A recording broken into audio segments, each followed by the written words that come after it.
राधे राधे, जय श्री कृष्णा। मैं सीमा सिंह बड़ों को चरण स्पर्श, छोटों को प्यार और बराबर वालों को तहे दिल से नमस्कार करती हूँ।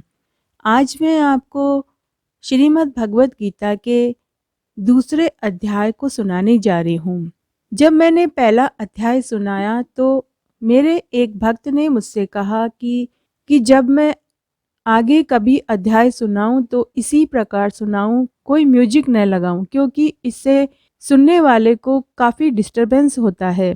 तो मैं उनको धन्यवाद देना चाहती हूँ और उनके कहे हुए बात का मैं मान रखना चाहूँगी, और मैं आगे जब भी अध्याय सुनाऊंगी या अध्याय डालूंगी तो उसमें मैं कोई म्यूजिक या किसी भी प्रकार का संगीत नहीं लगाऊंगी। उन्होंने मुझसे कहा कि संजय कौन था।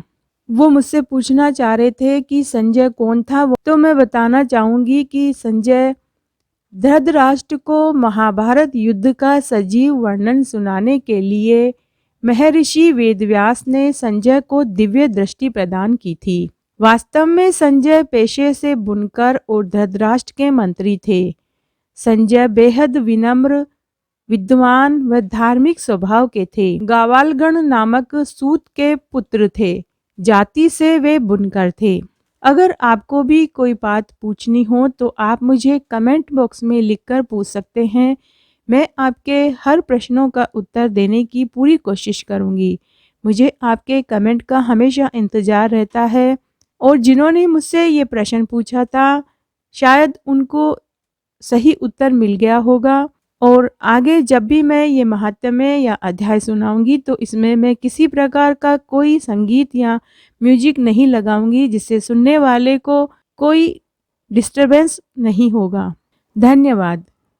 तो श्रीमद् भगवत गीता के दूसरे अध्याय को मैं सुनाने जा रही हूँ। जब मैं ये सुनाऊं तो मैं आशा करूँगी कि आप बीच बीच में हुकारा भरें, जिससे आपको अध्याय का पूरा फल मिल सके। संजय बोले कि पूर्वोक्त प्रकार से करुणा करके व्याप्त और आंसुओं से पूर्ण तथा व्याकुल नेत्रों वाले शोक युक्त उस अर्जुन के प्रति भगवान मधुसूदन ने यह वचन कहा। हे अर्जुन, तुमको इस विषम स्थल में यह अज्ञान किस हेतु से प्राप्त हुआ? क्योंकि यह न तो श्रेष्ठ पुरुषों से आचरण किया गया है, न स्वर्ग को देने वाला है, न कीर्ति को करने वाला है। इसलिए हे अर्जुन, नपुंसकता को मत प्राप्त हो, यह तेरे योग्य नहीं है। हे परंतप, तुच्छ हृदय की दुर्बलता को त्याग कर युद्ध के लिए खड़े हो। तब अर्जुन बोले, हे मधुसूदन, मैं रणभूमि में भीष्म पितामह और द्रोणाचार्य के प्रति किस प्रकार बाणों को करके युद्ध करूंगा, क्योंकि हे अरिसूदन, वे दोनों ही पूजनीय हैं। इसलिए इन महानुभाव गुरुजनों को न मारकर इस लोक में भिक्षा का अन्न भी भोगना कल्याणकारक समझता हूँ, क्योंकि गुरुजनों को मारकर भी इस लोक में रुधिर से सने हुए अर्थ और काम रूप भोगों को ही तो भोगूंगा, और हम लोग यह भी नहीं जानते कि हमारे लिए क्या करना श्रेष्ठ है। यह भी नहीं जानते कि हम जीतेंगे या हमको वे जीतेंगे, और जिनको मारकर हम जीना भी नहीं चाहते, वे ही धृतराष्ट्र के पुत्र हमारे सामने खड़े हैं। इसलिए कायरता रूप दोष करके उपहत हुए स्वभाव वाला और धर्म के विषय में मोहित चित्त हुआ मैं आपको पूछता हूँ, जो कुछ निश्चय किया हुआ कल्याणकारक साधन हो वह मेरे लिए कहिए, क्योंकि मैं आपका शिष्य हूँ। इसलिए आपके शरण हुए मेरे को शिक्षा दीजिए, क्योंकि भूमि में निष्कंटक धन धान्य संपन्न राज्य को और देवताओं के स्वामीपन को प्राप्त होकर भी मैं उस उपाय को नहीं देखता हूँ जो कि मेरी इंद्रियों के सुखाने वाले शोक को दूर कर सके। संजय बोले, हे राजन, निंद्रा को जीतने वाले अर्जुन अंतर्यामी श्री कृष्ण महाराज के प्रति इस प्रकार कहकर फिर श्री गोविंद भगवान से युद्ध नहीं करूँगा ऐसे स्पष्ट कहकर चुप हो गए। उसके उपरांत हे भारतवंशी धृतराष्ट्र, अंतर्यामी श्री कृष्ण महाराज ने दोनों सेनाओं के बीच में उस शोक युक्त अर्जुन को हंसते हुए यह वचन कहे। हे अर्जुन, तू न शोक करने योग्यों के लिए शोक करता है और पंडितों के से वचनों को कहता है, परंतु पंडित जन जिनके प्राण चले गए हैं उनके लिए और जिनके प्राण नहीं गए हैं उनके लिए भी शोक नहीं करते हैं, क्योंकि आत्मा नित्य है, इसलिए शोक करना उपयुक्त है। वास्तव में न तो ऐसा ही है कि मैं किसी काल में नहीं था, अथवा तू नहीं था, अथवा यह राजा लोग नहीं थे, और न ऐसा ही है कि इससे आगे हम सब नहीं रहेंगे। किंतु जैसे जीवात्मा की इस देह में कुमार, युवा और वृद्धावस्था होती है, वैसे ही अन्य शरीर की प्राप्ति होती है। उस विषय में धीर पुरुष नहीं मोहित होता है, अर्थात जैसे कुमार, युवा और जरा अवस्था रूप स्थूल शरीर का विकार अज्ञान से आत्मा से भासता है, वैसे ही एक शरीर से दूसरे शरीर को प्राप्त होना रूप सूक्ष्म शरीर का विकार भी अज्ञान से ही आत्मा से भासता है। इसलिए तत्व को जानने वाला धीर पुरुष इस विषय में नहीं मोहित होता है।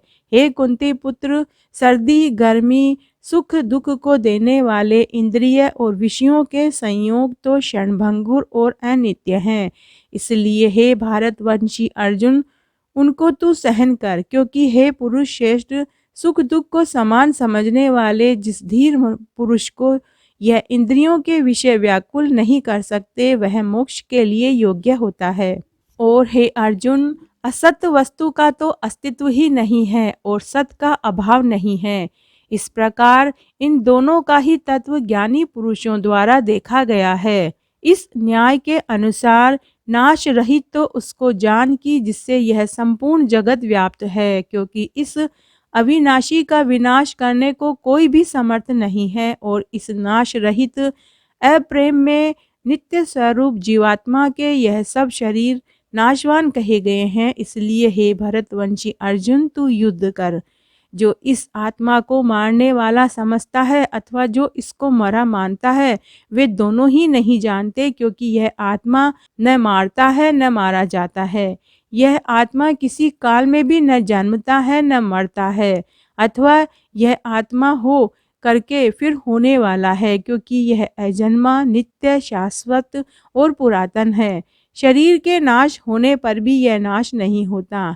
हे प्रथा पुत्र अर्जुन, जो पुरुष इस आत्मा को नाश रहित, नित्य, अजन्मा और अव्यय मानता है, वह पुरुष कैसे किसको मरवाता है और कैसे किसको मारता है। और यदि तू कहे कि मैं तो शरीरों के वियोग का शोक करता हूँ, तो यह भी उचित नहीं है, क्योंकि जैसे मनुष्य पुराने वस्त्रों को त्याग कर दूसरे नए वस्त्रों को ग्रहण करता है, वैसे ही जीवात्मा पुराने शरीर को त्याग कर दूसरे नए शरीर को प्राप्त होता है।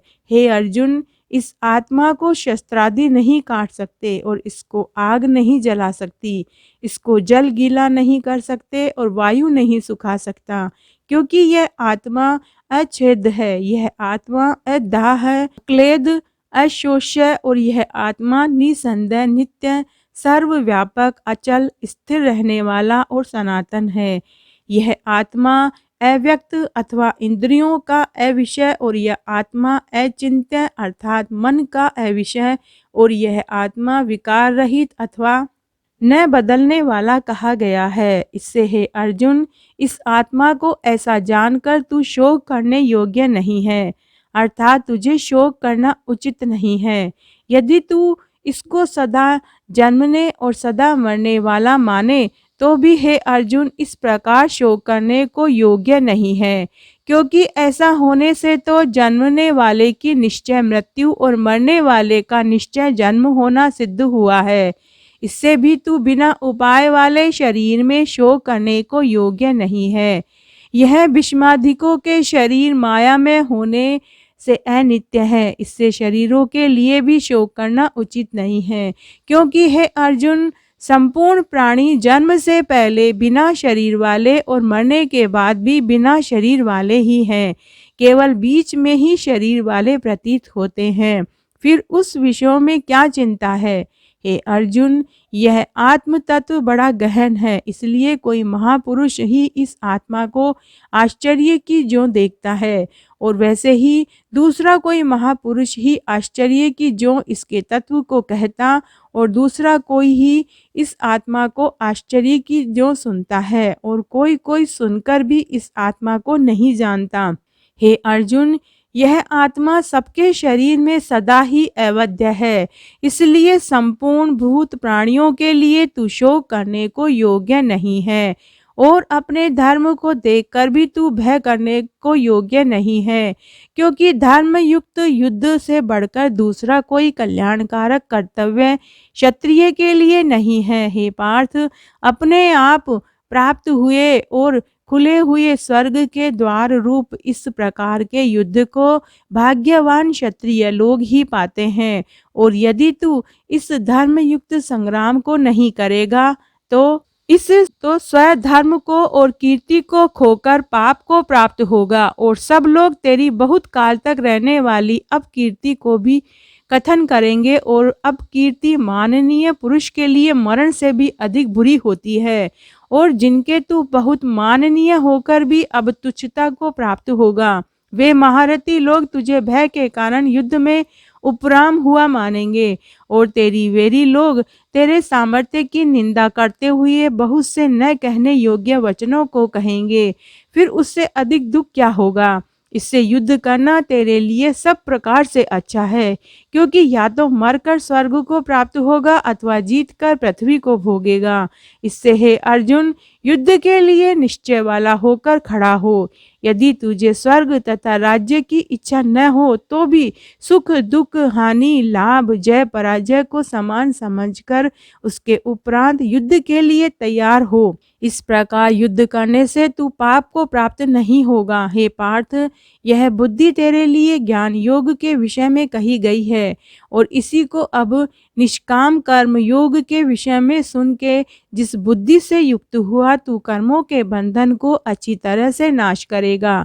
इस निष्काम कर्म योग में आरंभ का अथवा बीज का नाश नहीं है, और उल्टा फल स्वरूप दोष भी नहीं होता है। इसलिए इस निष्काम कर्म योग रूप धर्म का थोड़ा भी साधन जन्म मृत्यु रूप महान भय से उद्धार कर देता है। हे अर्जुन, इस कल्याण मार्ग में निश्चयात्मक बुद्धि एक ही है, और अज्ञानी पुरुषों की बुद्धियां बहुत भेदों वाली अनंत होती है। हे अर्जुन, जो सकामी पुरुष केवल फलश्रुति में प्रीति रखने वाले स्वर्ग को ही परम श्रेष्ठ मानने वाले इससे बढ़कर और कुछ नहीं है ऐसे कहने वाले हैं, वे अविवेक जनी जन्म रूप कर्म फल को देने वाली और भोग अथवा ऐश्वर्य की प्राप्ति के लिए बहुत सी क्रियाओं के विस्तार वाली इस प्रकार की जिस दिखाऊ शोभायुक्त वाणी को कहते हैं। उस वाणी द्वारा हरे हुए चित्त वाले अथवा भोग और ऐश्वर्य में आसक्ति वाले उन पुरुषों के अंतःकरण में निश्चयात्मक बुद्धि नहीं होती। हे अर्जुन, सब वेद तीनों गुणों के कार्य रूप संसार को विषय करने वाले अर्थात प्रकाश करने वाले हैं। इसलिए तू असंसारी अर्थात निष्कामी और सुख दुख आदि द्वंद्वों से रहित नित्य वस्तु में स्थित तथा योग क्षेम को न चाहने वाला और आत्मपरायण हो, क्योंकि मनुष्य का सब ओर से परिपूर्ण जलाशय के प्राप्त होने पर छोटे जलाशय में जितना प्रयोजन रहता है, अच्छी प्रकार ब्रह्मा को जानने वाले ब्राह्मण का भी सब वेदों में उतना ही प्रयोजन होता है। और जैसे बड़े जलाशय के प्राप्त हो जाने पर जल के लिए छोटे जलाशय की आवश्यकता नहीं रहती, वैसे ही ब्रह्मानंद की प्राप्ति होने पर आनंद के लिए वेदों की आवश्यकता नहीं रहती। इससे तेरा कर्म करने मात्र में ही अधिकार होवे, फल में कभी नहीं हो, और तू कर्म के फल की वासना वाला भी मत हो तथा तेरी कर्म न करने में भी प्रीति न होवे। हे धनंजय, आसक्ति को त्याग कर तथा सिद्धि और असिद्धि में समान बुद्धि वाला होकर योग में स्थित हुआ कर्मों को कर। यह समत्व भाव ही योग नाम से कहा गया है। इस समत्व रूप बुद्धि योग से सकाम कर्म अत्यंत तुच्छ है। इसलिए हे धनंजय, समत्व बुद्धि योग का आश्रय ग्रहण कर, क्योंकि फल की वासना वाले अत्यंत दीन हैं। समत्व बुद्धि युक्त पुरुष पुण्य पाप दोनों को इस लोक में ही त्याग देता है, अर्थात उनसे लिपायमान नहीं होता। इससे समत्व बुद्धि योग के लिए ही चेष्टा कर। यह समत्व बुद्धि रूप योग ही कर्मों में चतुरता है, अर्थात कर्म बंधन से छूटने का उपाय है। क्योंकि बुद्धि योग युक्त ज्ञानी जन कर्मों से उत्पन्न होने वाले फल को त्याग कर जन्म रूप बंधन से छूटे हुए निर्दोष अथवा अमृत में परम पद को प्राप्त होते हैं। हे अर्जुन, जिस काल में तेरी बुद्धि मोहरूप दलदल को बिल्कुल तर जाएगी, तब तू सुनने योग्य और सुने हुए के वैराग्य को प्राप्त होगा। जब तेरी अनेक प्रकार के सिद्धांतों को सुनने से विचलित हुई बुद्धि परमात्मा के स्वरूप में अचल और स्थिर ठहर जाएगी, तब तू समत्व रूप योग को प्राप्त होगा। इस प्रकार भगवान के वचनों को सुनकर अर्जुन ने पूछा, हे केशव, समाधि में स्थित स्थिर बुद्धि वाले पुरुष का क्या लक्षण है और स्थिर बुद्धि पुरुष कैसे बोलता है, कैसे बैठता है और कैसे चलता है? उसके बाद श्री कृष्ण महाराज बोले, हे अर्जुन, जिस काल में यह पुरुष मन में स्थित संपूर्ण कामनाओं को त्याग देता है, उस काल में आत्मा से ही आत्मा में संतुष्ट हुआ स्थिर बुद्धि वाला कहा जाता है तथा दुखों की प्राप्ति में उद्वेग रहित है। मन जिसका और सुखों की प्राप्ति में दूर हो गई है, स्पृहा जिसकी तथा नष्ट हो गए हैं, राग भय और क्रोध जिसके, ऐसा मुनि स्थिर बुद्धि कहा जाता है। जो पुरुष सर्वत्र स्नेह रहित हुआ उन शुभ अथवा अशुभ वस्तुओं को प्राप्त होकर न प्रसन्न होता है न द्वेष करता है, उसकी बुद्धि स्थिर है। और कछुआ अपने अंगों को जैसे समेट लेता है, वैसे ही यह पुरुष जब सब ओर से अपनी इंद्रियों को इंद्रियों के विषय में समेट लेता है, तब उसकी बुद्धि स्थिर होती है। यद्यपि इंद्रियों के द्वारा विषयों को न ग्रहण करने वाले पुरुष के भी केवल विषय तो निवृत्त हो जाते हैं, परंतु राग नहीं निवृत्त होता, और इस पुरुष का तो राग भी परमात्मा को साक्षात करके निवृत्त हो जाता है। और हे अर्जुन, जिससे कि यत्न करते हुए बुद्धिमान पुरुष के भी मन को यह प्रमथन स्वभाव वाली इंद्रियां बलात्कार से हर लेती है। इसलिए मनुष्य को चाहिए कि उन संपूर्ण इंद्रियों को वश में कर कर समाहित चित्त हुआ मेरे परायण स्थित होवे, क्योंकि जिस पुरुष के इंद्रियां वश में होती है उसकी ही बुद्धि स्थिर होती है। हे अर्जुन, मन सहित इंद्रियों को वश में करके मेरे परायण न होने से मन के द्वारा विषयों का चिंतन होता है, और विषयों को चिंतन करने वाले पुरुष की उन विषयों में आसक्ति होती है, और आसक्ति से उन विषयों की कामना उत्पन्न होती है, और कामना में विघ्न पड़ने से क्रोध उत्पन्न होता है, और क्रोध से अविवेक अर्थात मूढ़ भाव उत्पन्न होता है, और अविवेक से स्मरण शक्ति भ्रमित हो जाती है, और स्मृति के भ्रमित हो जाने से बुद्धि अर्थात ज्ञान शक्ति का नाश हो जाता है, और बुद्धि के नाश होने से यह मनुष्य अपने श्रेय साधन से गिर जाता है। परंतु स्वाधीन अंतःकरण वाला पुरुष राग द्वेष से रहित अपने वश में की हुई इंद्रियों द्वारा विषयों को भोगता हुआ अंतःकरण की प्रसन्नता अर्थात स्वच्छता को प्राप्त होता है। उस निर्मलता के होने पर इसके संपूर्ण दुखों का अभाव हो जाता है, और उस प्रसन्न चित्त वाले पुरुष की बुद्धि शीघ्र ही अच्छी प्रकार स्थिर हो जाती है। हे अर्जुन, साधन रहित पुरुष के अंतःकरण में श्रेष्ठ बुद्धि नहीं होती, और उस अयुक्त के अंतःकरण में आस्तिक भाव भी नहीं होता, और बिना आस्तिक भाव वाले पुरुष को शांति भी नहीं होती।